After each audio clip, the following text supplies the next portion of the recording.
సహోదరులారా, మీ అందరికీ వందనములు తెలియజేస్తున్నాము.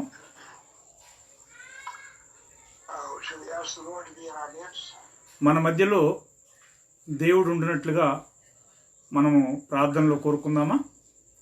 ఓకే. పరిశుద్ధ తండ్రి, మహోన్నతుడా, మా స్తుతులకు పాత్రుడా, ఈ యొక్క రాత్రికాల సమయాన్ని బట్టి మీకు స్తోత్రాలు స్తుతులు చెల్లిస్తున్నా. మా తండ్రి, మరి రోమా పుస్తకాన్ని మేము చదువుతుండగా మాకు కావలసినటువంటి మంచి జ్ఞానమును వివేకమును దయచేయండి. మా తండ్రి, సమయంలో మరి మేము చదువుతున్నటువంటి లేఖనాలను సరిగా అర్థం చేసుకోగలిగినట్లు సాయం చేయండి. బోధిస్తున్న మీ దాసునికి మంచి ఆరోగ్యము, బలము, శక్తి, జ్ఞానమును, వివేకమును దయచేయండి. మా తండ్రి, వినబోతున్నట్టు మేమందరం కూడా ఆత్మీయమైనటువంటి ఆశీర్వాదాలు పొంది మీ కుమారుడైన యేసు క్రీస్తు యొక్క స్వరూపంలో మేము మార్చబట్టుకు సాయం చేయగలను. మా ప్రభువును రక్షకుడైన యేసు నామంలో ప్రార్థన చేసి వేడుకొనుచున్నాము తండ్రి, ఆమేన్. ఓకే.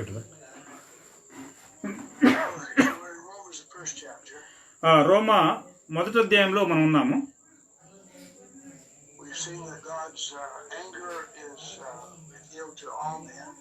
మనుషులందరిపైకి దేవుని యొక్క కోపం అనేది బయలుపరచబడింది అనేటువంటి విషయాన్ని మనం చదివాము.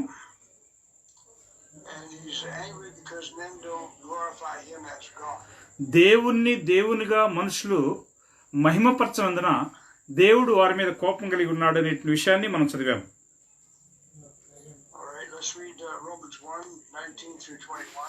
రోమా 1వ అధ్యాయము 19 నుంచి 21 వచనాల వరకు మరొకసారి చదువుదాము.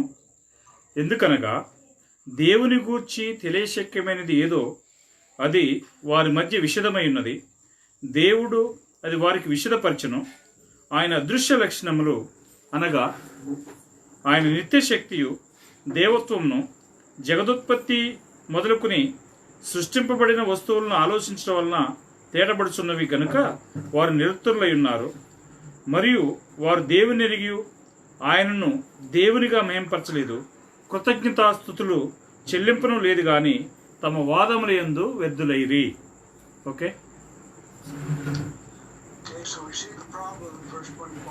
21వ వచనంలో ఈ యొక్క సమస్య ఏమై ఉన్నది అనే విషయాన్ని మనం చూసి ఉన్నాము.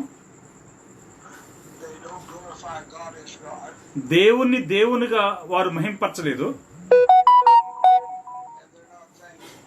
వారు కృతజ్ఞులై కూడా ఉండలేదు.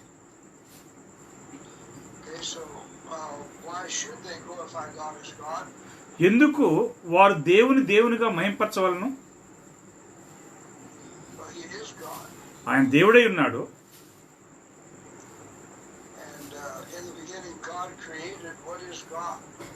ఆది యందు దేవుడు సృష్టించను అని చెప్పబడినందువలన దేవుడు అంటే ఏమిటి?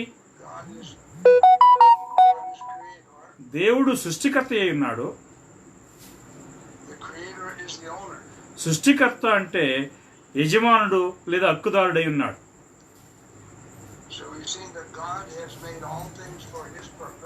దేవుడు సమస్తము కూడా తన యొక్క ఉద్దేశం కోసమే చేసి ఉన్నాడు.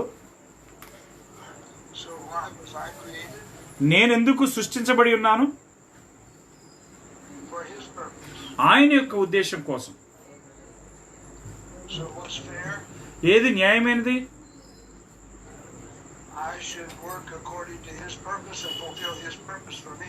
నేను ఆయన యొక్క సంకల్పం ప్రకారమే, నా విషయంలో ఆయన కలిగినటువంటి సంకల్పాన్నే నేను పనిచేయవలసినటువంటి వాడినై ఉన్నాను.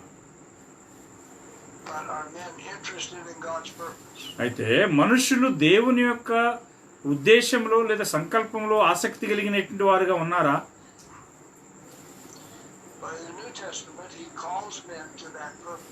కొత్త నిబంధనలో దేవుడు మనుషులను ఆ యొక్క ఉద్దేశం కోసమే పిలిచి ఉన్నాడు. అదే సంఘము అయి ఉన్నది. వారు లోకములో నుంచి బయటకు పిలువబడి ఉన్నారు. ఆయన యొక్క ఉద్దేశాన్ని నెరవేర్చడం కోసము పిలువబడి ఉన్నారు. రోమా 8:28-29 వచనాలు మనం చదువుదాము. దేవుని ప్రేమించు వారికి అనగా ఆయన సంకల్పం చొప్పున పిలువబడిన వారికి మేలు కలుగుటకై సమస్తమును సమకూడి జరుగుచున్నవని ఎరుగుదము. ఎందుకనగా తన కుమారుడు అనేక సహోదరులలో జ్యేష్ఠుడగినట్లు దేవుడు ఎవరిని ముందు ఎరిగనో వారు తన కుమారునితో సారూప్యం గలవారగుటకు వారిని ముందుగా నిర్ణయించను. ఓకే,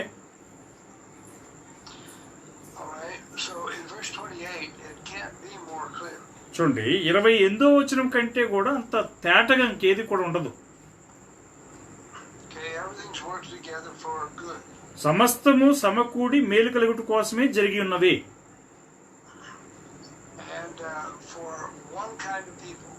ఒక రకమైనటువంటి ప్రజల విషయమై.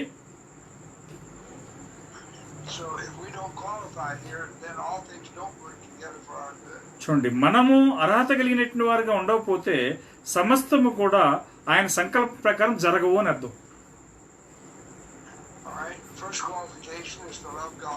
మొట్టమొదటి అర్హత ఏమి అయ్యున్నది అంటే దేవుని ప్రేమించాలి.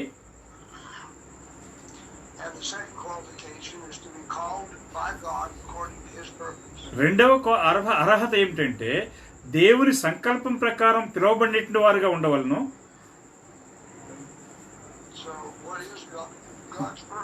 దేవుని యొక్క సంకల్పము ఏమై ఉన్నది?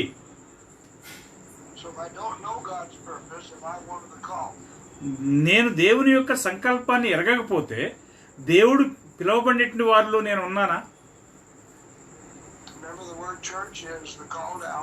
గమనించాలి, సంఘము అనగానే పిలువబడిన వారు అని అర్థం. చూడండి, ఎక్లేషియా అని అంటే పిలువబడుట అని అర్థం. ఎక్ అంటే బయటకు అని అర్థం. కొలేవు అని అంటే పిలుచుట. సంఘము అని అంటే పిలువబడిన వారు అని అర్థం. చూడండి, ఎక్కడికి మనం పిలువబడి ఉన్నామో ఇక్కడ ఉన్నది. ఆయన సంకల్పం చొప్పున మనల్ని పిలిచిన్నాడు. 29వ వచనంలో ఆ యొక్క ఉద్దేశం చెప్తున్నాడు. ఈ యొక్క ప్రజల్ని ముందుగానే ఆయన ఎరిగి ఉన్నాడు.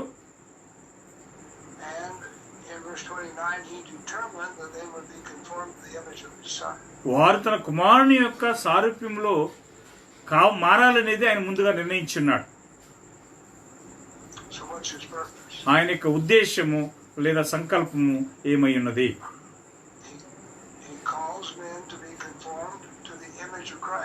యేసుక్రీస్తు యొక్క స్వరూపములో రూపించబడాలనే ఉద్దేశం కోసమే మనుషులను ఆయన పిలిచి ఉన్నాడు.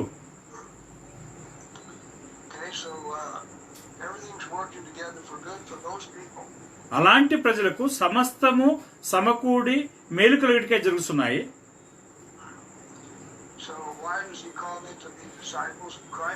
ఎందుకు మనుషుల్ని క్రీస్తు యొక్క శిష్యులుగా ఆయన పిలిచి ఉన్నాడు? అది ప్రధానమైనటువంటి ఆజ్ఞలో భాగం కాదా? పోయి శిష్యులుగా చేయుడి. లూకా 6:40లో శిష్యుడు అనగా అర్థం ఏంటి? చదువుదాము. లూకా 6:40. శిష్యుడు తన బోధకుని కంటే అధికుడు కాడు, సిద్ధుడైన ప్రతివాడును తన బోధకుని వలె ఉండును.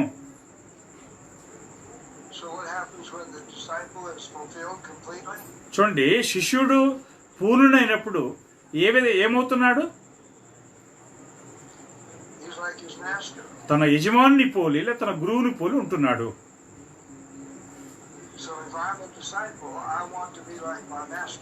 నేను శిష్యుడిని అయినట్లయితే నేను నా యొక్క గురువుని పోలి ఉండవలసినటువంటి వాడిని అయి ఉన్నాను.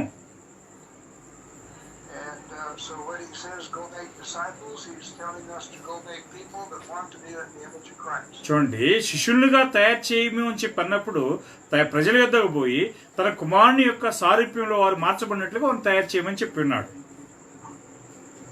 That's his purpose. అదే ఆయన యొక్క ఉద్దేశము లేదా సంకల్పము అయి ఉన్నది. And he calls men to that purpose. ఆ యొక్క ఉద్దేశం కోసమే మనుషులు పిలిచి ఉన్నాడు ఆయన. Right? If that describes me, then all things in the world happen for my good. చూడండి, అది నన్ను వర్ణించేదిగా ఉన్నట్లయితే లోకంలో జరుగుతున్నటువంటి ప్రతిదీ కూడా నా యొక్క మేలు కోసమే జరుగుతున్నది. But what does it mean to love God? దేవుని ప్రేమించుట అనగా అర్థం ఏమిటి? Well, men have their own definition. మనుషులు అనేక సొంత అర్థాలను చెప్తున్నారు దానికి. And they imagine they have a feeling toward God. చూడండి, వారు ఏమనుకుంటారంటే దేవుని విషయమే ఒక భావన కలిగినటువంటి వారుగా చెప్తుంటారు. But God tells us how we can be like him. దేవుడు చెప్తున్నాడు ఏమని అంటే మనం ఎలాగో ఆయన పోలి ఉండగలము అనేటువంటి విషయమై. And he tells us how we are to love him. ఎలాగో మనం ఆయన ప్రేమించాలో కూడా ఆయన చెప్తున్నాడు. So how do we love him according to 1 John 5? మనం ఆయన ఎలాగూ ప్రేమిస్తున్నాము 1 యోహాను 5వ అధ్యాయం ప్రకారం. Let's read 1 to 3. 1 యోహాను 5వ అధ్యాయము 1-3 చదువుదాము. యేసే క్రీస్తయి ఉన్నాడని నమ్ము ప్రతివాడును దేవుని మూలంగా పుట్టి ఉన్నాడు. పుట్టించిన వారిని ప్రేమించు ప్రతివాడును ఆయన మూలంగా పుట్టిన వారిని ప్రేమించును.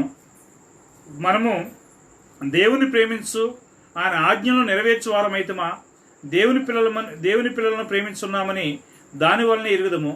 మనమైన ఆజ్ఞలు గైకొనిటియే దేవుని ప్రేమించుట, ఆయన ఆజ్ఞలు భారమైనవి కావు. Okay, So what is the love of God here in verse 3? 3వ వచనంలో దేవుని యొక్క ప్రేమ ఏమై ఉన్నది? We keep his commandments. ఆయన యొక్క ఆజ్ఞలు గైకొనుట దేవుని ప్రేమించటై ఉన్నది. So do we love God?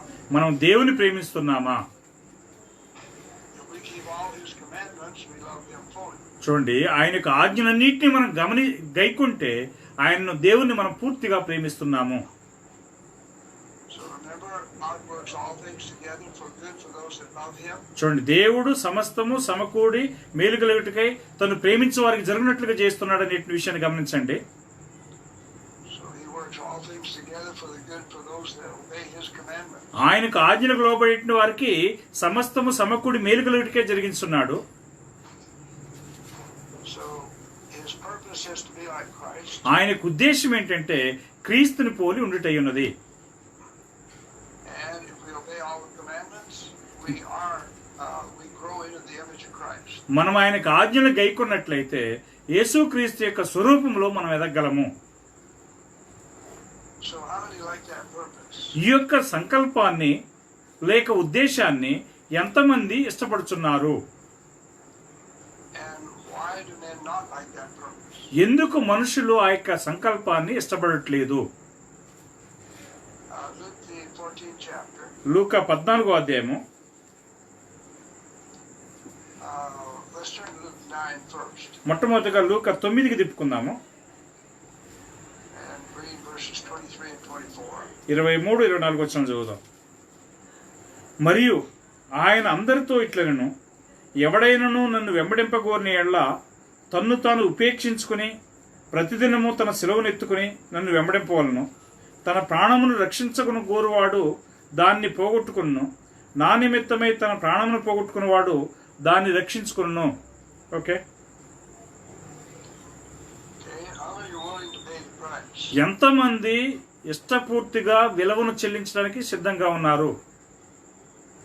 And we've seen why he died in 2 Corinthians 5:15. 2 కొరింథీ 5:15లో ఎందుకు ఆయన మరణించాడు అనే విషయము మనం చదివి ఉన్నాము. He died for us that we would not live for ourselves. ఆయన మనము మన కోసం జీవించకున్నట్లుగా ఆయన మరణించాడు. So in verse 24, if I don't live for myself, what have I lost?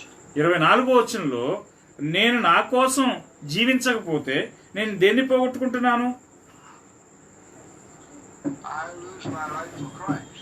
నేను నా యొక్క ప్రాణాన్ని క్రీస్తు కోసము పోగొట్టుకుంటున్నాను.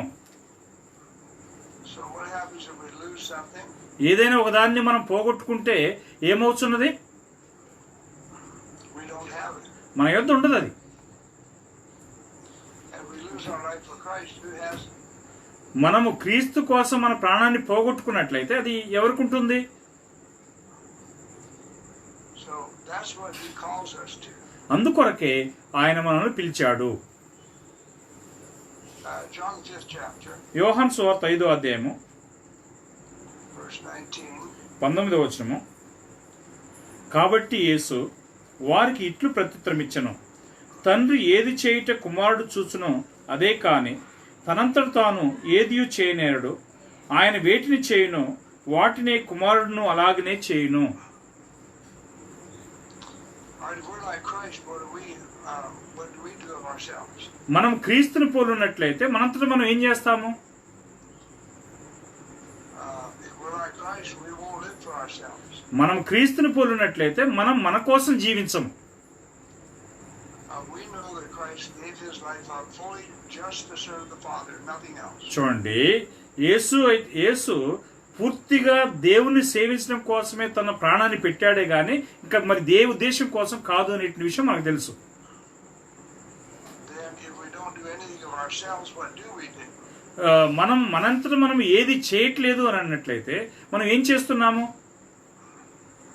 Verse 19, Christ did what he saw the Father do. చూడండి, 19వ వచనంలో తండ్రి ఏమి చేయుట క్రీస్తు చూశాడో దాన్నే ఆయన చేస్తున్నాడు.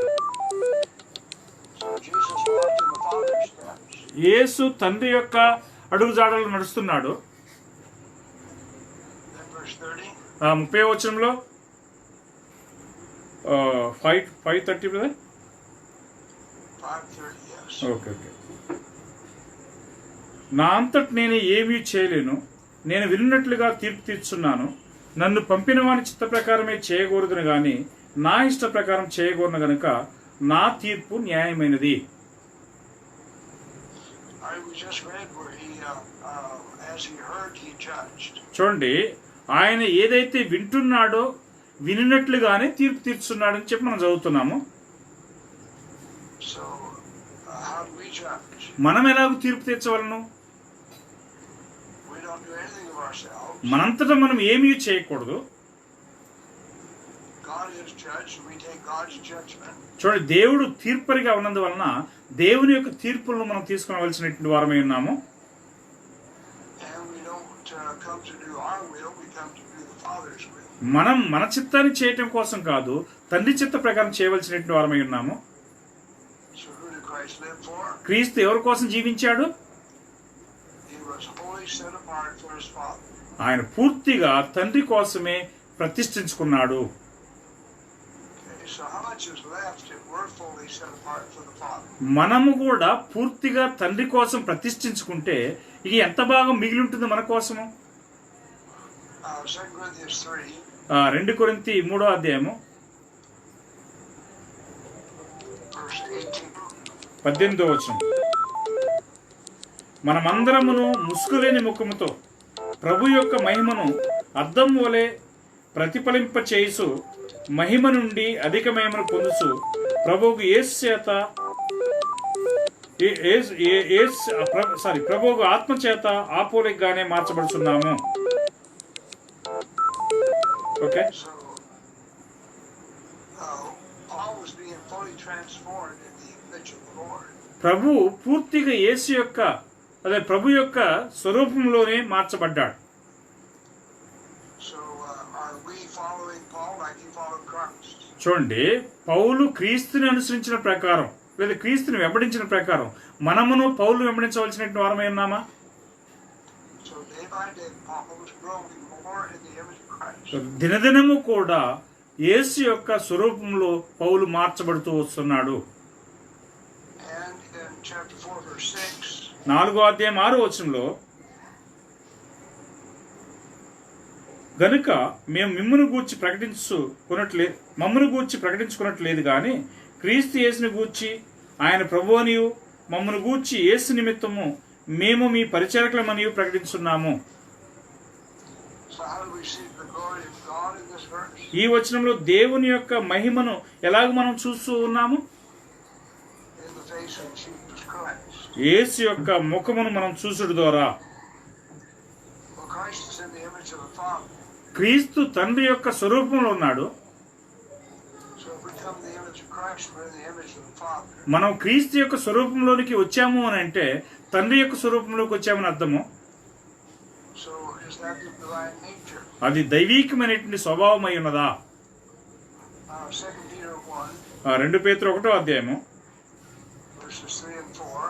2 పేతురు 1వ అధ్యాయం 3-4 వచనాలు. దేవుని గూర్చినట్టు మన ప్రభువైన యేసుని గూర్చినట్టునైనా అనుభవ జ్ఞానం వలన మీకు కృపయు సమాధానము విస్తరించునుగాక. ఆ మహిమ గుణాతిశయములను బట్టి ఆయన మనకు అమూల్యములను అత్యధికములైన వాగ్దానములను అనుగ్రహించి ఉన్నాడు. దురాశను అనుసరించడం వలన లోకమందున్న భ్రష్టత్వమును ఈ వాగ్దానముల మూలముగా మీరు తప్పించుకుని దేవ స్వభావమునందు పాలివారగునట్లు వాటిని అనుగ్రహించెను.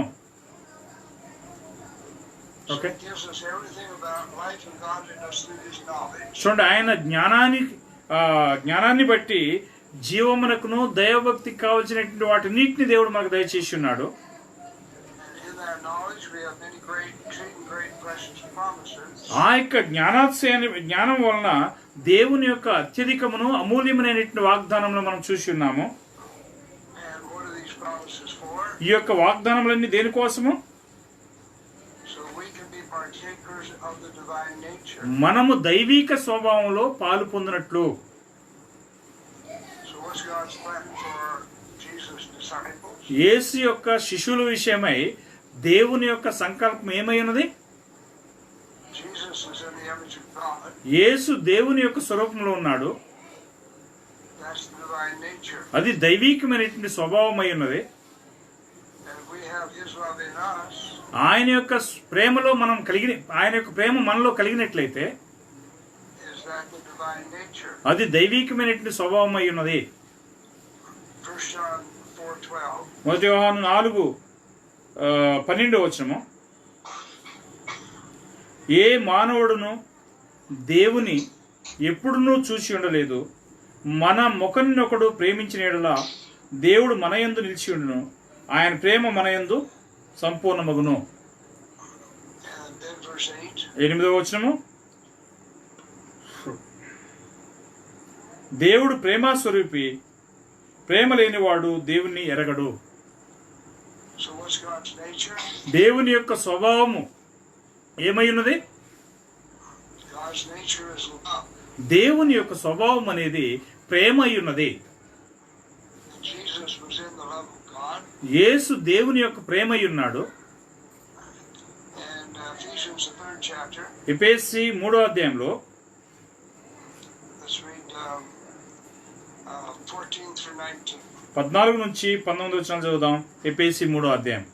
ఈ హేతువు చేత పరలోకమందును భూమి మీదను ఉన్న ప్రతి కుటుంబము ఏ తండ్రిని బట్టి కుటుంబమని పిలువబడుచున్నదో ఆ తండ్రి ఎదుట నేను మోకాళ్ళుని మీ అంతరంగ పురుషుని యందు శక్తి కలిగి ఆయన ఆత్మ వలన బలపరచబడినట్లుగాను క్రీస్తు మీ హృదయములలో విశ్వాసం ద్వారా నివసించినట్లుగాను తన మహిమైశ్వర్యము చొప్పున మీకు దయచేయవలనని మీరు దేవుని సంపూర్ణత యందు పరిపూర్ణులగునట్లుగా ప్రేమ యందు వేరుపారి స్థిరపరచబడి సమస్త పరిశుద్ధులతో కూడా దాని వెడల్పు, పొడగు, లోతు, ఎత్తు ఎంతో గ్రహించుకున్నటకును జ్ఞానమునకు మించిన క్రీస్తు ప్రేమను తెలుసుకున్నటకును తగిన శక్తి గలవారు కావాలని ప్రార్థిస్తున్నాను. Okay, Okay, so Paul's praying for these in verse 14. ఈ యొక్క 14వ వచనంలో పౌలు వారి కోసం ఎఫెసీయుల కోసం ప్రార్థన చేస్తున్నాడు. Verse 16, he's praying they'll be strong on the inner man, mind and heart. 16వ వచనంలో అంతరంగ పురుషుల్లో లేదా మనసులో హృదయంలో బలం పొందాలని చెప్పి వారి కోసం ప్రార్థన చేస్తున్నాడు. And how are we strong in verse 17? 17వ వచనంలో మనం ఎలాగూ బలం పొందగలము? Christ dwells in our hearts. క్రీస్తు మన యొక్క హృదయాల్లో ప్రేమ కలిగి ఉన్నాడు. And we're based in love, verse 17. 17వ వచనంలో మనం ఆ యొక్క ప్రేమ పైన ఆధారపడి ఉన్నాము. That's Christ's love. అది క్రీస్తు యొక్క ప్రేమ. And verse 19, he wants us to know Christ's love. 19వ వచనంలో క్రీస్తు యొక్క ప్రేమను ఆయన తెలుసుకోవడానికి ప్రయత్నం చేస్తున్నాడు. Why? ఎందుకు? can be filled with all the fullness of God. దేవుని యొక్క సంపూర్ణత యందు పూర్తిగా మనం నింపబడవాలని కోరుచున్నాడు. So what's God's plan for His children? దేవుని పిల్లల విషయమై దేవుని యొక్క సంకల్పం ఏమై ఉన్నది? He wants us to be filled with all of His fullness. ఆయన యొక్క సంపూర్ణత యందు మనము నింపబడవాలని ఆయన కోరుచున్నాడు. Isn't that the divine nature? అది దైవికమైన స్వభావం కాదా? So God's calling us to have His nature. దేవుడు మనల్ని పిలిచినటువంటి ఉద్దేశం ఏంటంటే దైవికమైనటువంటి స్వభావం కలిగినటువంటి వారుగా ఉండాలని. We're already created in His image. మనం ఆయన స్వరూపంలో ముందుగానే సృష్టించబడి ఉన్నాము. Now He wants us to have His nature in our minds, hearts, and souls. మన యొక్క హృదయాల్లోనూ మనసుల్లోనూ ఆత్మలోనూ ఆయన తన స్వరూపాన్ని మనలో తన స్వరూపాన్ని పెట్టి ఉన్నాడు. Of course, faithless men say, "Well, I can't do it." Sorry Men who have no faith say, "I can't do it." చూడండి, మనుషులు ఏం చెప్తున్నారంటే నేను చేయలేను అనేటువంటి విశ్వాసం లేనటువంటి మాటలు మాట్లాడుతున్నారు. But verse 20, who can do it? అయితే 20వ వచనంలో ఎవరు చేయగలరు చూడండి. మనలో కార్యసాధకమైన తన శక్తి చొప్పున మనం అడుగు వాటిన్నిటికంటేను ఊహించు వాటిన్నిటికంటేను అత్యధికంగా శక్తి గల దేవునికి. So with man it's impossible, but with God all things are possible. చూడండి, మనుషులకి సమస్తం అసాధ్యము కానీ దేవునికైతే సమస్తము సాధ్యము. So can the disciple be the image of his master? శిష్యులు తన యజమానుని యొక్క స్వరూపంలో మార్చబడగలరా? So why do men not love that? ఎందుకు మనుషులు దాన్ని ప్రేమించలేకపోతున్నారు? Because they have to give up what they have. ఎందుకు అంటే అగైన్ కదా, Now why do men not love this truth? ఈ యొక్క సత్యాన్ని మనుషులు ఎందుకు నమ్మట్లేదు? All men would like to give the image of God, but they don't want to pay the price. చూడండి, మనుషులందరూ కూడా దేవుని యొక్క స్వరూపంలో ఉండాలని దేవుడు కోరుచున్నాడు, కానీ వారు దానికి విలువను చెల్లించడానికి ఇష్టపడట్లే. And the price is we must lose our life for Christ's gospel. దాని యొక్క విలువ ఏంటంటే స్వార్థ కోసమును క్రీస్తు కోసం మన యొక్క ప్రాణాన్ని పోగొట్టుకోవటమైనది. Back to Romans 1. మళ్ళా రోమా 1వ అధ్యాయానికి పోదాము. He's talking about men that don't love His truth. మనుషులు ఆయనకి సత్యాన్ని ప్రేమించలేకపోతున్నారు అనే విషయాన్ని గురించి మాట్లాడుతున్నాడు ఇక్కడ. And they weren't thankful to be created to be in the image of Christ. క్రీస్తు యొక్క స్వరూపంలో మనుషులు సృష్టించబడ్డారనే విషయమై దేవుని కృతజ్ఞతాస్తుతులు చెల్లించినటువంటి వారై ఉన్నారు. So verse 21. 21వ వచనంలో రోమా 1:21లో మరియు వారు దేవుని ఎరిగి ఆయన దేవునిగా మహింపరచలేదు, కృతజ్ఞతాస్తుతులు చెల్లింపును లేదు గాని తమ వాదముల యందు వ్యర్థులైరి. So they don't love God's truth and they become vain in their imagination. చూడండి, వారు దేవుని యొక్క సత్యాన్ని ప్రేమించినందువలన వారు తమ యొక్క ఆలోచనల యందు వ్యర్థులైరి అని చెప్తున్నాడు. And they have a foolish heart for rejecting God's purpose. దేవుని యొక్క సంకల్పాన్ని నిరాకరించడం కోసం బుద్ధిహీనమైనటువంటి హృదయాన్ని వారు కలిగి ఉన్నారు. And they think they're wise, verse 22. 22వ వచనంలో తాము జ్ఞానులమని వారు అనుకుంటున్నారు, But they're actually fools. వాస్తవంగా వారు బుద్ధిహీనులై ఉన్నారు. Why does that happen? ఎందుకు అది అలాగ జరుగుతున్నది? And he explains that in 2 Thessalonians 2. 2 దెస్సలోనికే 2వ అధ్యాయంలో దాన్ని ఆయన వివరిస్తున్నాడు. Verse 10 to 12. 10 నుంచి 12 వచనాలు చదువుదాము. 2 దెస్సలోనికే 2వ అధ్యాయం. దుర్నీతిని పుట్టించు సమస్త మోసంతోనూ నశించున్న వారిలో సాతాను కనబర్చు బలమును అనుసరించి ఉండును. ఇందుచేత సత్యమును నమ్మక దుర్నీతి యందు అభిలాష గల వారందరూ శిక్షావిధి పొందుటకై అబద్ధమును నమ్మినట్లు మోసం చేయ శక్తిని దేవుడు వారికి పంపుతున్నాడు. Okay, So verse 10, they know this truth of God. దేవుని యొక్క సత్యాన్ని వారు ఎరిగి ఉన్నారు. 10వ వచనంలో God shows him he's creator. దేవుడు తాను సృష్టికర్తనై ఉన్నాననే విషయాన్ని వారికి చూపించాడు. God shows him, he calls him to his purpose. దేవుడు తన యొక్క సంకల్పం ప్రకారం వారిని పిలిచానని చెప్పి ఆయన చెప్తున్నాడు. But they don't love that truth. అయితే వారు ఆ సత్యాన్ని ప్రేమించట్లేదు. In verse 10, if they love that truth, they'd be saved. 10వ వచనంలో ఆ సత్యాన్ని వారు ప్రేమిస్తే వారు రక్షణ పొందుతారు. So, because they don't love the truth, in verse 11, God sends a strong delusion. 10వ వచనంలో 12వ వచనంలో వారు ఆ యొక్క సత్యాన్ని ప్రేమించినందువలన దేవుడు మోసం చేసే శక్తిని వారికి పంపుతున్నాడు. And what's the result of that strong delusion? ఆ యొక్క మోసం చేసే శక్తిని వారికి పంపటం వలన ఫలితం ఏమై ఉన్నది? ఏం జరిగింది? They believe a lie. వారు అబద్ధాన్ని నమ్ముచున్నారు. So who does God send? దేవుడు ఎవరిని పంపుతున్నాడు? 2 Timothy 2, 2 తిమోతి 2వ అధ్యాయము verses 24 to 26. 24 నుంచి 26 వచనాలు చదువుదాము.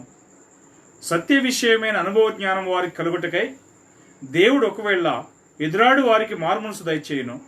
అందువలన సాతాను తన ఇష్టం చొప్పున చెరపెట్టిన వీరు వాని ఉరిలో నుండి తప్పించుకుని మేలుకొనిదరేమో అని ప్రభు యొక్క దాసుడు అట్టి వారిని సాత్వికంతో శిక్షిస్తూ జగడమాడక అందరి ఎడల సాధువుగాను బోధింప సమర్థుడుగాను కీడును సహించువాడుగాను ఉండవలను. Okay, So here they're delivered to Satan. ఇక్కడ వారిని సాతానుకు అప్పగిస్తున్నాడు. And so Satan takes them captive. అలాగూ సాతానుడు ఏం చేస్తున్నాడు అంటే వారిని చెరపట్టుచున్నాడు.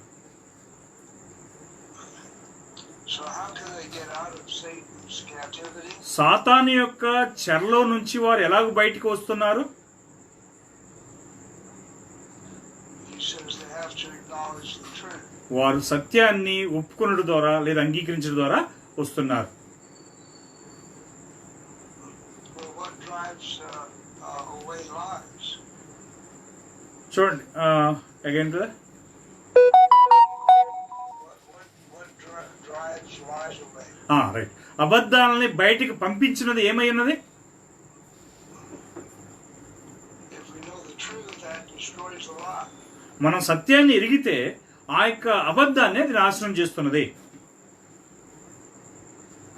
And how can they acknowledge the truth in verse 24? 24వ వచనంలో వారు ఎలాగ సత్యాన్ని ఒప్పుకోగలరు?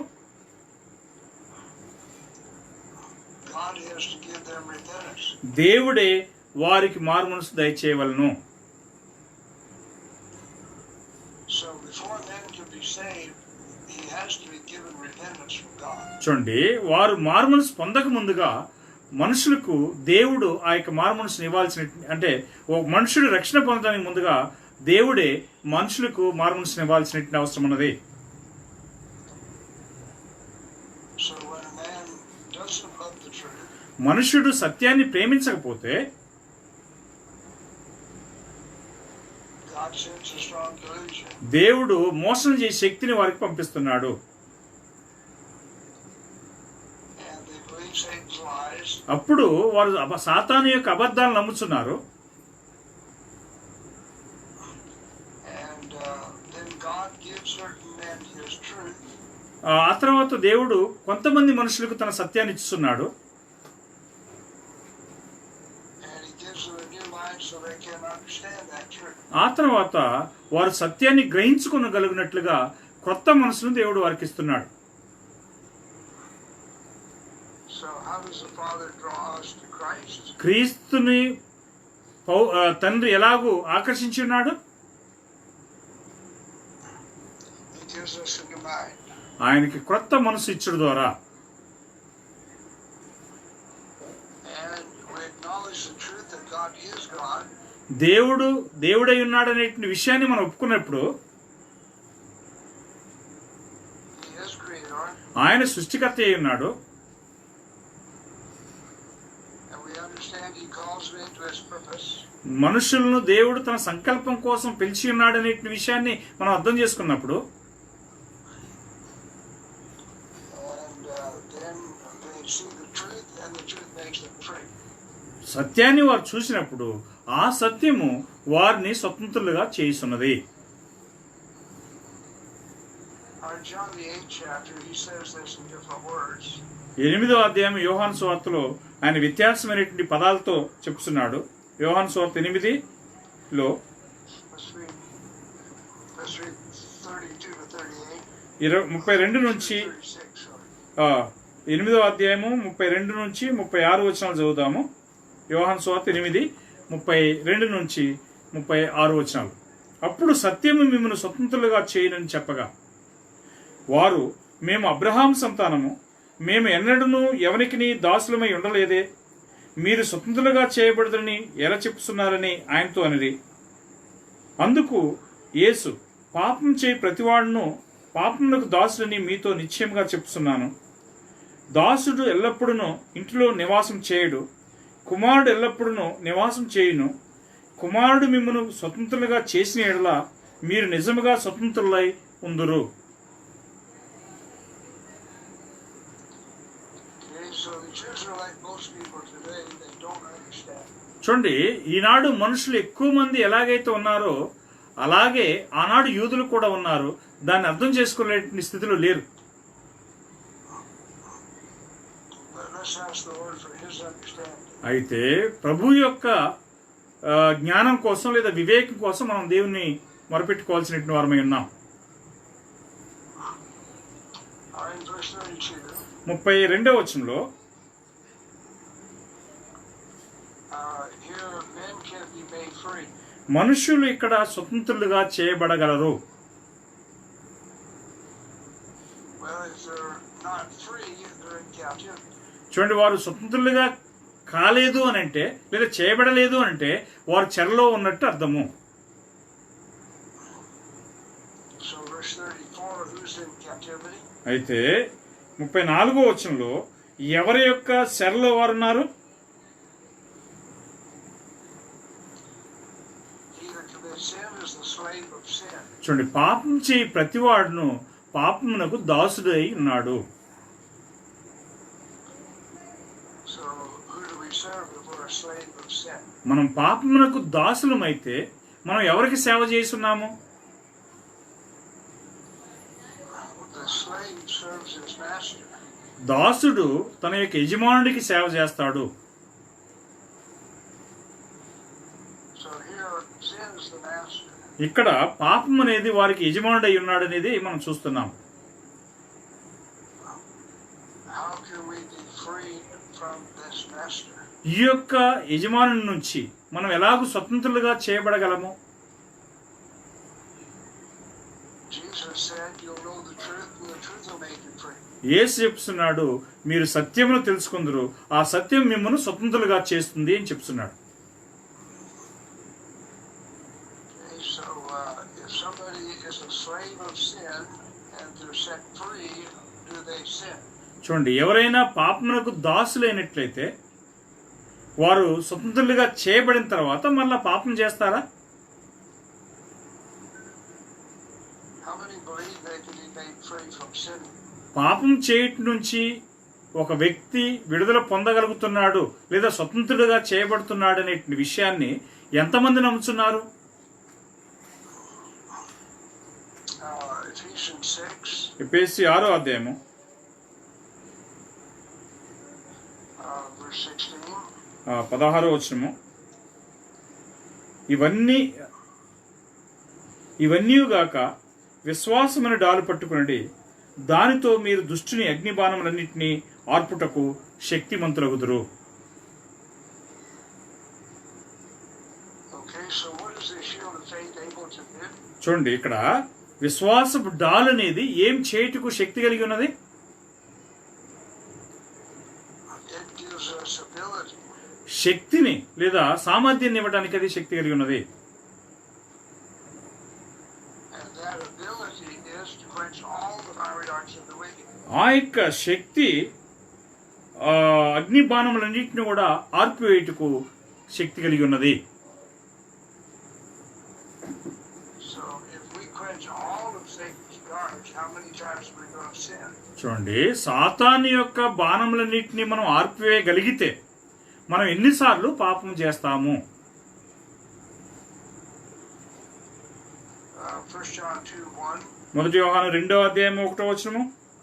మొదటి యోహాను 2:1. నా చిన్నపిల్లలారా, చదువు. మీరు పాపము చేయకుండాటకై ఈ సంగతులను మీకు రాయచున్నాను. ఎవడైనను పాపం చేసిన యెడల నీతిమంతుడై యేసుక్రీస్తును ఉత్తరవాది తండ్రి యొద్ద మనకున్నాడు. Okay. So why did John write this book? యోహాను ఎందుకు ఈ యొక్క పుస్తకాన్ని రాసి ఉన్నాడు? He says, I'm writing this book so you don't sin.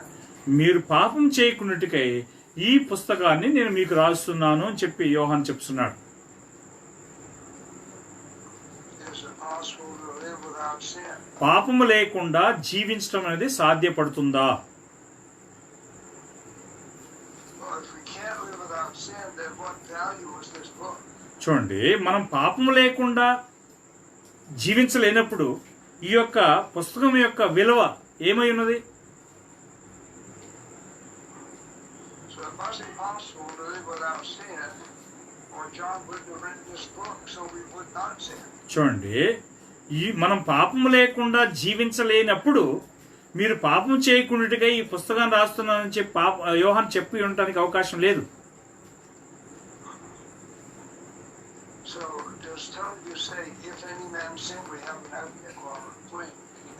No, if any man commit sin, we have a advocate. If or when? ఎవడైనా పాపం చేసిన ఎడల, if there is if, not when. If. Yeah. Okay. So he doesn't say we'll always sin, and here he says if a man sins, which tells us somebody. చూడండి, పాపం చేసిన ఎడల అంటే మనుషుడు పాపం చేయకుండా జీవించగలడు అనేది మనకు అర్థమవుతున్నది. 2 కొరింథీ 10వ అధ్యాయము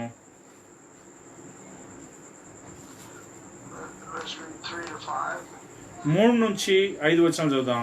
2 కొరింథీ 10వ అధ్యాయం. మేము శరీరధారులమై నడుచుకొనుచున్నాను, శరీర ప్రకారము యుద్ధము చేయము. మా యుద్ధోపకరణములు శరీర సంబంధమైనవి కావు గాని దేవుని ఎదుట దుర్గములను పడద్రోలు జారినంత బలము కలవై ఉన్నవి.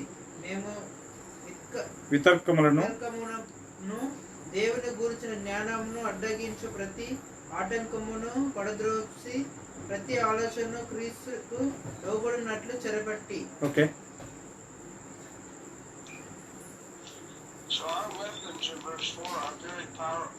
మన యొక్క యుద్ధోపకరణములు అనేవి 4వ వచనం ప్రకారం చాలా బలం గలవై ఉన్నవి.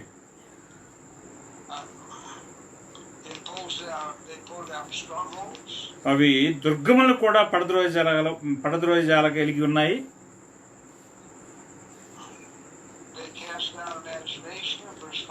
ఐదో వచనం ప్రకారం ఆలోచనలను కూడా పడద్రోయగలిగి ఉన్నాయి.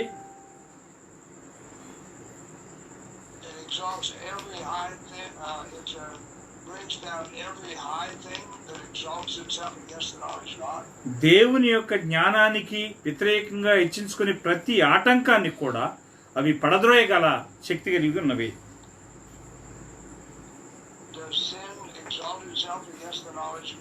దేవుని యొక్క జ్ఞానానికి వ్యతిరేకంగా పాపం అనేది తను హెచ్చించుకుంటుందా?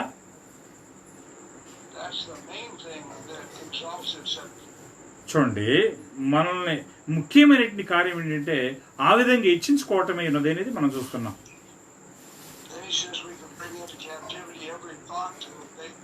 ఆ తర్వాత మనం ఇక్కడ 5వ వచనం చూస్తున్నాం, ప్రతి ఆలోచనను క్రీస్తుకు లోబడినట్లు చెరపట్టుతుంది అని చెప్పి చూస్తున్నాం.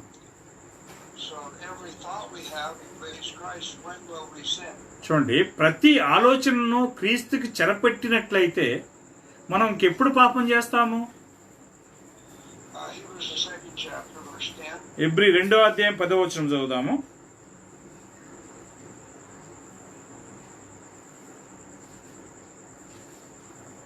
ఎవరి నిమిత్తము సమస్తం ఉన్నవో, ఎవరి వలన సమస్తమును కలుగుచున్నవో, ఆయన అనేకులైన కుమారులను మహిమకు తెచ్చుచుండగా వారి రక్షణకర్తను శ్రమల ద్వారా సంపూర్ణగా చేయుట ఆయనకు తగును.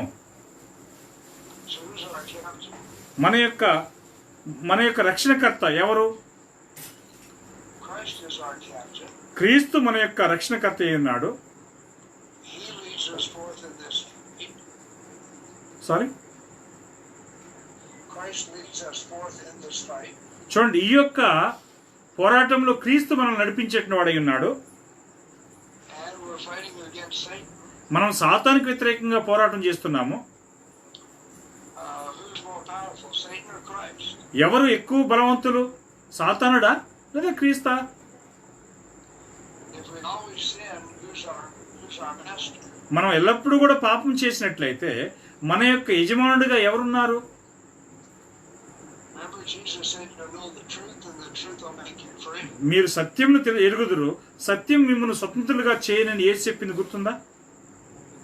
God's truth destroys the Satan's lies. దేవుని యొక్క సత్యం అనేది ఆ యొక్క సాతాను యొక్క అబద్ధాలని నాశనం చేస్తున్నది. So if Christ is our captain, he can show us how to overcome Satan.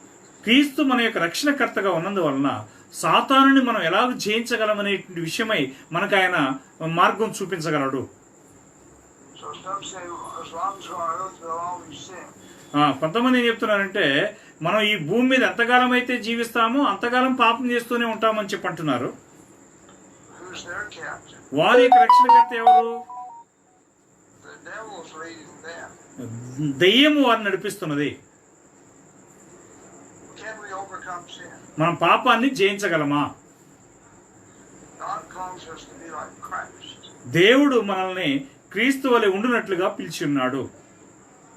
And if we love God's truth, దేవుని యొక్క సత్యాన్ని మనం ప్రేమించినట్లయితే then what he does in verses 24 to 32 won't happen to us. చూడండి, 24 నుంచి 32 వరకు మనకు ఆ యొక్క కార్యాలు జరగవు. And Lord willing, we'll see what happens to those that don't glorify God as God. దేవుణ్ణి దేవునిగా మహిమపరచనటువంటి వారికి ఏమి జరుగుతుందో దేవుని చిత్తమైతే రేపు మనం చూద్దాము. Let's keep asking the Lord for his understanding, because we don't want man's understanding at all. మనకి మనుషుని యొక్క జ్ఞానం కాకుండా దేవుని యొక్క జ్ఞానం మనకు లభించినట్లుగా దేవునికి మనం ఎల్లప్పుడూ కూడా మరి మనవి చేసుకుందాం గాక. All right, shall we ask the Lord for his understanding? ప్రభు యొక్క వివేకం మనకు లభించినట్లుగా మరి ఆయనకి మనం ప్రార్థన చేద్దామా? ఓకే. పరిశుద్ధ తండ్రి, పరలోకంలో నివాసం చేస్తున్న మా గొప్ప తండ్రి, మీ యొక్క పరిశుద్ధమైన ఘనమైన నామమునకు స్తుతులు స్తోత్రాలు చెల్లిస్తున్నాం. ఈ తరగతిని ఎంతో అద్భుతంగా మాకు వివరించగలిగినటువంటి జ్ఞానాన్ని మీ యొక్క దాసులకు మీరు ఇచ్చి మేము అట్టి కార్యాలను గ్రహించుటకు మా తండ్రి మీరు మాకు ఇటు భాగ్యాన్ని భూమి మీద ఇచ్చినందుకే మేము ఎంతో రుణపడి ఉన్నాం, ధనిలమై ఉన్నాం. మిమ్మల్ని స్తుతిస్తున్నాం, పొగుడుచున్నాం. మా తండ్రి, మేము మనుషుల జ్ఞానాన్ని కాకుండా మీ యొక్క జ్ఞానాన్ని మాత్రం పొంది మీ జ్ఞానంలో మీరు పిలువబడినట్టు ఉద్దేశాన్ని సంకల్పాన్ని గుర్తెరిగి మీ కుమారుడైన యేసు క్రీస్తు యొక్క స్వరూపంలో మార్చబడినట్లు సహాయం చేయగలని ప్రార్థన చేస్తున్నాం. బోధించిన మీ దాసుని విన్నటువంటి సహోదరి సహోదరులందరినీ, అలాగే అనువాదం చేయనట్లు అల్పుణ్ణైనటువంటి మరి మీ దాసుని నన్ను మీరు ఉపయోగించుకున్నందుకే మీకు స్తోత్రాలు మా తండ్రి. ముఖ్యంగా ఈ యొక్క పాఠాలు ఎంతమంది అయితే వింటున్నారో వారందరినీ మీరు దీవించండి. వారందరూ కూడా మీ కుమారుని కలిగినటువంటి మనసు కలిగి ఆయన యొక్క స్వరూపంలో ఓర్దిలుటకు సాయం చేయగలని ప్రార్థన చేస్తూ మహిమ ఘనత ప్రభావాలు మీరు పొందగలని, మమ్మను ప్రేమించి మా కోసం తను అప్పగించుకొని మరణించి తిరిగి 3వ దినాన లేచి పరలోకానికి వెళ్ళి మళ్ళా రానయ్యున్నటువంటి మా రాజును రక్షకుడైన యేసు క్రీస్తు నామములో ప్రార్థన చేసి వేడుకొనుచున్నాము తండ్రి. ఆమేన్. వందనాలు బ్రదర్. వందనాలు బ్రదర్. సహోదరులారా అందరికీ వందనాలండి. Okay brother. Okay, thank you brother. Okay brother.